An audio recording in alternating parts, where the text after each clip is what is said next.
Oh oui, quand même, ça m'étonne pas. Ça m'étonne pas qu'il neige. Parce que il a fait tellement froid ces derniers temps que là, au réveil ce matin, ça m'étonne pas qu'il ait neigé. Regarde, toutes les voitures sont toutes blanches. Et attention, ça glisse. Ça va se verglacer.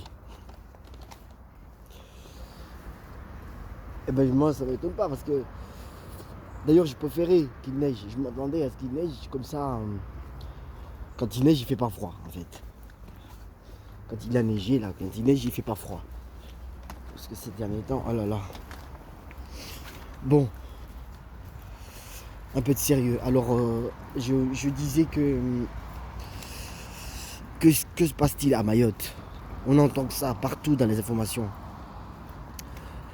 Mais quand est-ce qu'on entendra parler de Mayotte avec ses avantages, ses qualités, le tourisme, on peut entendre la culture.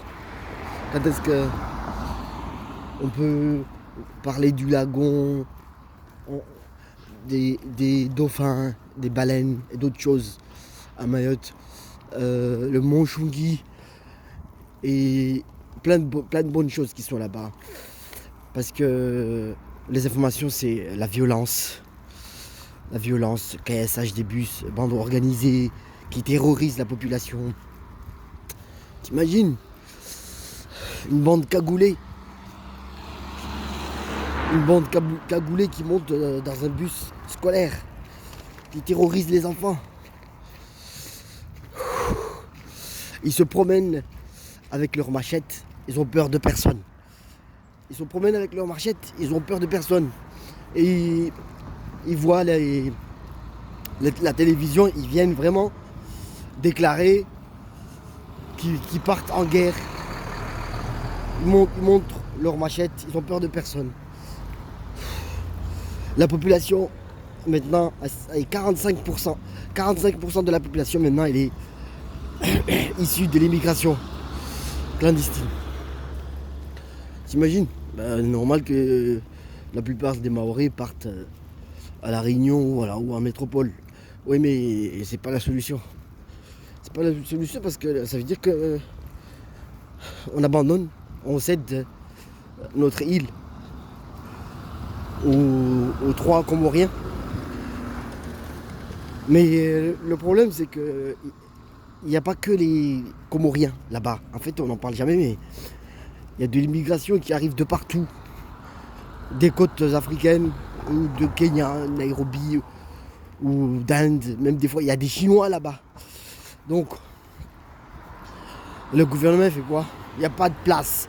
C'est pas qu'on ne veut pas accueillir toute la misère du monde. On ne peut plus. Il n'y a pas de place. Et cette île fait que 376 km². C'est pas 3760, ça. Que 376 km². Bon, mais normal que ça va exploser. Ça va être la guerre civile. C'est la guerre civile, pénurie de tout, augmentation des prix. De toute façon, tout a toujours coûté trop cher là-bas. Ok, jusqu'où comme ça? Macron a fait un geste, le gouvernement a envoyé le raid. Ouais, pour combien de temps? Et il l'a envoyé une fois que c'est trop tard. Ok, mieux vaut tard que jamais. Mais pour combien de temps? Est-ce que c'est la solution? Non, la solution doit se régler à la source avec le gouvernement comorien. Mais l'État français donne des millions au gouvernement comorien pour qu'ils construisent les infrastructures chez eux. Les hôpitaux, les écoles et tout ça, pour éviter d'envoyer leurs enfants à Mayotte et tout ce qui va avec. Et sauf que ils font pas ce qu'il faut avec l'argent qu'on leur donne. Et il n'y a pas que l'État français qui leur donne de l'argent. L'ONU, il y a aussi Dubaï, l'Arabie Saoudite et tout ça, les Qatar, qui leur donnent de l'argent aux Comores. Mais la corruption, les chefs d'État gardent une grande majorité de l'argent pour eux. Ils font semblant une fois de rénover un établissement ou de construire un truc. Mais c'est pas possible. C'est pas possible. Ah là là. Allez, si vous avez des solutions, Hercule Poirot, venez participer à cette vidéo.